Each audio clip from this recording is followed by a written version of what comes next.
प्यारे साथियों नमस्कार।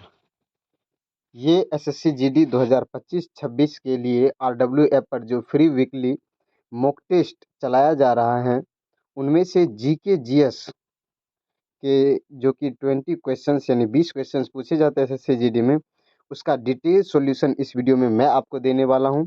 यह टेस्ट आरडब्ल्यू ऐप पर 26 अक्टूबर 2025 को आयोजित किया गया है। अगर आप इस टेस्ट को लगाए थे यानी इस टेस्ट को अटेम्प्ट किए थे तो आपका इसमें क्या स्कोर रहा जीके जीएस में 20 में से आप जरूर कमेंट बॉक्स में बताइएगा। तो चलिए वीडियो को करते हैं स्टार्ट। एंड पहला प्रश्न है, कथक भारत के कथक जो है भारत के निम्नलिखित में से किस क्षेत्र का शास्त्रीय नृत्य है? कथक जो है यह उत्तर भारत का एक शास्त्रीय नृत्य है। ऑप्शन नंबर सी राइट हो जाएंगे, उत्तर भारत। कथक का अर्थ होता है कथा कहने वाला। कथक का अर्थ क्या होता है? कथा कहने वाला। कथा कहने वाला। अच्छा, कथक में कौन कौन से प्रमुख घराने आ जाते हैं? तो लखनऊ घराने आ जाते हैं कथक के अंतर्गत। इसके अलावा जयपुर घराने हो जाते हैं और बनारस घराने। बनारस घराने ये तीनों प्रमुख घराने हैं किसके? कथक के, जो कि उत्तर भारत का एक शास्त्रीय नृत्य है। क्वेश्चन नंबर 2 है, दो ध्वनि तीव्रताओं के बीच के अनुपात को व्यक्त करने के लिए वैज्ञानिक साहित्य में प्रयुक्त अधिनियम इकाई क्या है? तो तीव्रताओं के बीच तो डेसिबल हो जाएगा। ऑप्शन नंबर कौन सा? ए राइट हो जाएंगे, डेसिबल। डेसिबल जो है ध्वनि की तीव्रता को व्यक्त करने के लिए उपयोग किया जाता है डेसिबल का। अगर बात करें सामान्य बातचीत के लिए, किसके लिए? सामान्य बातचीत के लिए जो है कितना डेसिबल होना चाहिए? तो लगभग 60 डेसिबल। कितने? 60 डेसिबल सामान्य बातचीत के लिए होनी चाहिए। पास्कल जो है, पास्कल दाब की इकाई है। किसकी? पास्कल दाब की इकाई है। हर्ट जो है, हर्ट ये आवृत्ति को दर्शाता है। तो ऑप्शन नंबर इनमें से ए राइट हो जाएंगे। क्वेश्चन नंबर 3 है, बहुआयामी निर्धनता सूचकांक एमपीआई में निम्नलिखित में से कौन सा संकेतक शामिल नहीं है? तो कौन सा? तो प्रति व्यक्ति मासिक व्यय ये शामिल नहीं है। ऑप्शन नंबर ए राइट हो जाएंगे। क्वेश्चन नंबर 4 है, निम्नलिखित में से हिमालय की सबसे पूर्वी पर्वतमाला कौन सी है? हिमालय की सबसे पूर्वी पर्वतमाला पूर्वांचल हिमालय है। ऑप्शन नंबर डी राइट हो जाएंगे, पूर्वांचल हिमालय।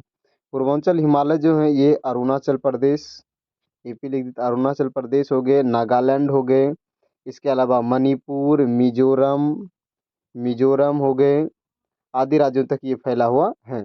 ठीक है, और भी राज्य हैं, ये हो गए आंध्र प्रदेश हो गए, सॉरी अरुणाचल प्रदेश, नागालैंड, मणिपुर, मिजोरम तक फैला हुआ है।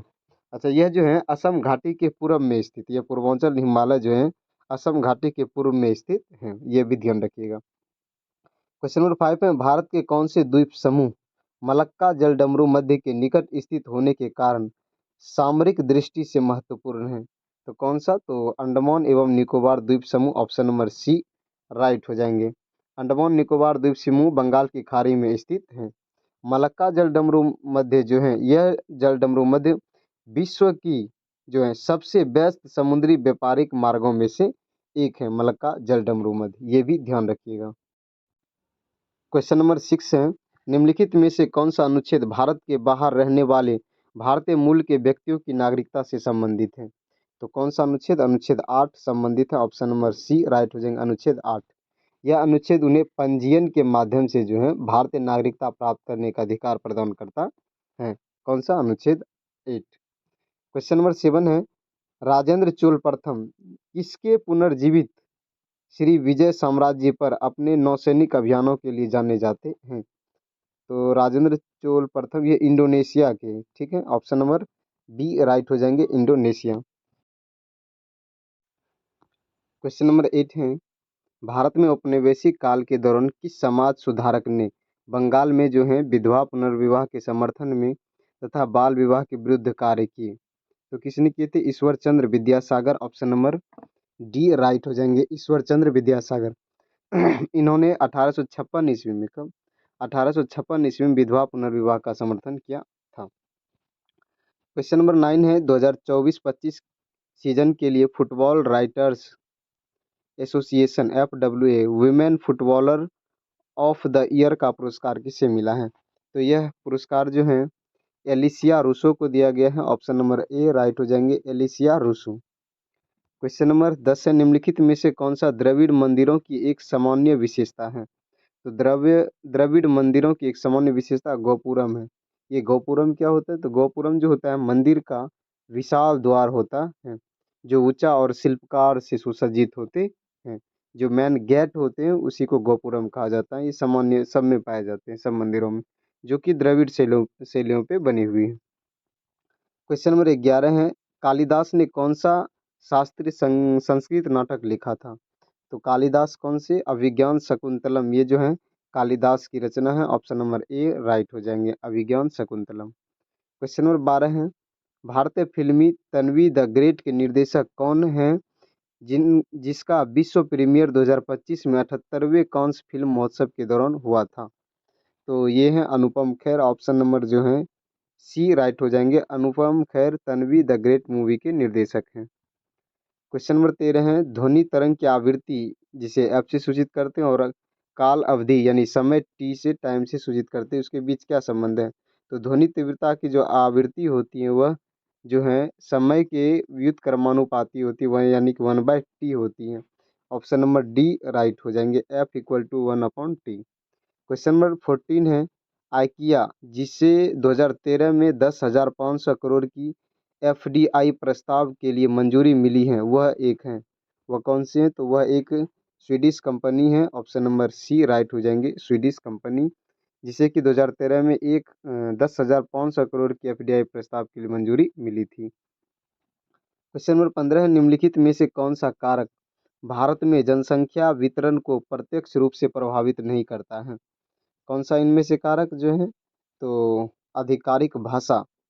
ऑप्शन नंबर कौन सा? डी राइट हो जाएंगे, आधिकारिक भाषा जनसंख्या वितरण को प्रत्यक्ष रूप से प्रभावित नहीं करती है। क्वेश्चन नंबर 16 है, सिंधु नदी तंत्र की दाएं तट की सहायक नदी का चयन कीजिए। तो सिंधु नदी तंत्र जो है इसके दाएं तट से कौन सी नदी मिलती है? तो काबुल नदी जो है दाएं तट से निकलती है। ऑप्शन नंबर ए मिलती है, ऑप्शन नंबर ए राइट हो जाएंगे। ये नदी जो है अफगानिस्तान से, कहाँ से? अफगानिस्तान से निकलती है और पाकिस्तान में जाकर ये सिंधु नदी में मिल जाती है। ऑप्शन नंबर ए राइट हो जाएंगे, काबुल नदी। क्वेश्चन नंबर 17 है, भारत के संविधान में सहकारी समितियों की विधायी आवंटन के संबंध में निम्नलिखित में से कौन सा कथन सही है? तो कौन सा कथन सही है? तो ऑप्शन नंबर ए राइट है, यह राज्य सूची का विषय एक है। ऑप्शन नंबर ए यह राज्य सूची का विषय है। क्वेश्चन नंबर 18 है, गुप्त काल में उदंग्र उदंग्र शब्द का तात्पर्य किससे था?